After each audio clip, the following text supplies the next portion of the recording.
You are standing right in the middle of a crowded room.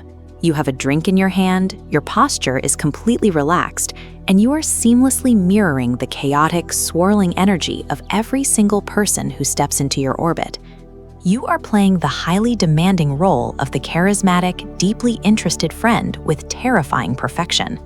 You laugh at the exact right moments and ask deeply insightful follow-up questions, constantly adjusting your tone and body language to make absolutely sure everyone around you feels entertained and validated. This conceptual diagram illustrates what is actually happening beneath that highly practiced exterior. Every sharp clink of a glass and burst of overlapping conversation acts as an aggressive drain on your nervous system. Your internal energy reserves are rapidly, violently bleeding out. So you stand there, actively smiling, while your brain desperately calculates exactly how many more energetic responses you have to manufacture. You are secretly counting down the exact minutes until it is socially acceptable for you to politely exit without seeming rude. To anyone watching, you look completely in your element. In reality, this level of social execution requires a monumental amount of cognitive bandwidth. You are pulling off a grueling, heavy act of survival. Then, the front door clicks shut behind you.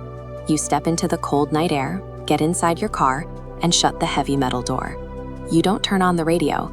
You just sit there in the suffocating silence of the driver's seat, gripping the steering wheel. A massive wave of bone-crushing exhaustion washes over your body. You are experiencing a state of neurological depletion, where your brain feels physically bruised and your limbs feel like they are made of solid lead. You eventually drive home in a daze, collapse face first onto your bed without even taking off your jacket, and start crying. These tears aren't caused by a specific insult or a broken heart. They are the result of the monumental effort required to simply exist in a physical space with other human beings. Lying there in the dark, you begin aggressively judging yourself. You look at your extroverted friends who draw glowing energy from loud parties and leave feeling invigorated, and you genuinely wonder if your own brain is biologically defective. You isolate yourself to recover, but that isolation inevitably breeds an intense, aching loneliness. That loneliness eventually drives you back out into social interaction, which shatters your energy all over again. This invisible, agonizing cycle is actively destroying your peace. If you have lived this cycle, you have likely spent years misdiagnosing your own pain. You might have read the articles and convinced yourself that you suffer from severe social anxiety. Social anxiety is a condition driven by fear, the paralyzing belief that you are being constantly judged, evaluated, and found laughing by the people around you. You are experiencing chronic introvert burnout. You do not actually fear the people in the room. You fear the catastrophic energy crash that you know is waiting for you in your car the second the conversation ends. Society loudly praises constant accessibility, high-energy interactions, and aggressive networking. The modern world was explicitly built by extroverts to reward extroverted traits. This chart illustrates the mechanical conflict. A high-output extroverted environment demands continuous energy, directly colliding with a finite, quiet, internal reserve. Your exhaustion is the logical byproduct of forcing your biology to operate in a completely incompatible system. To survive in that loud landscape, your brain developed a demanding psychological coping mechanism. Whenever you leave the house, you run a complex background program of social chameleonism. You artificially inflate your reactions to match the room, while aggressively suppressing your natural biological urge to sit quietly and observe. Fighting a war against your own neurological wiring requires a completely unsustainable amount of bandwidth. This depletion creates a tragic biological reflex. Your traumatized nervous system begins to automatically classify genuine social invitations as energetic threats. When a good friend texts you to hang out, you feel an immediate suffocating sense of dread.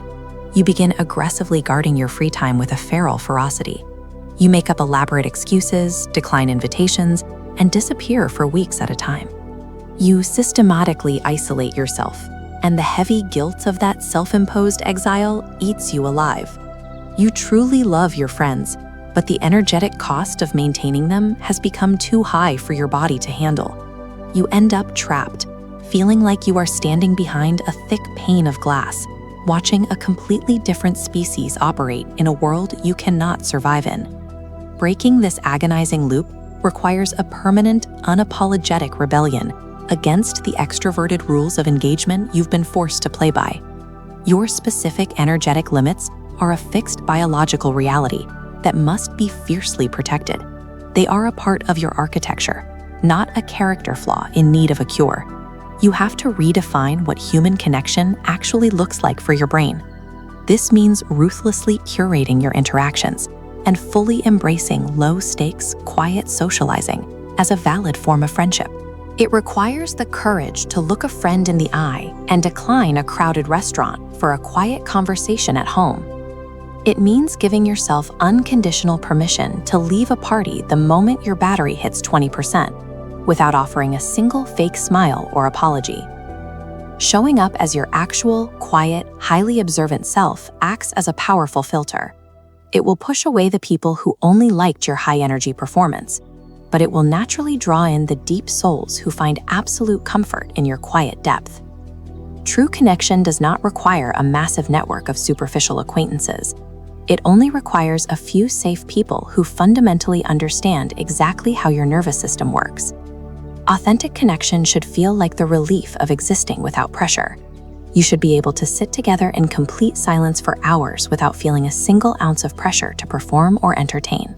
The pressure of the shallow, aggressive world is what is destroying you. You belong in the quiet, dark beauty of the depths, and it is time to stop fighting the biology that makes you a creature of that environment. When you finally dismantle the exhausting mask of high energy, you can finally deeply exhale. You are no longer holding your breath to fit in. You are finally breathing as yourself. If this realization finally put a name to the invisible exhaustion you have been carrying alone, hit the subscribe button and join our community. Leave a comment below and tell us exactly how long your social battery actually lasts. It is time to take your energy back.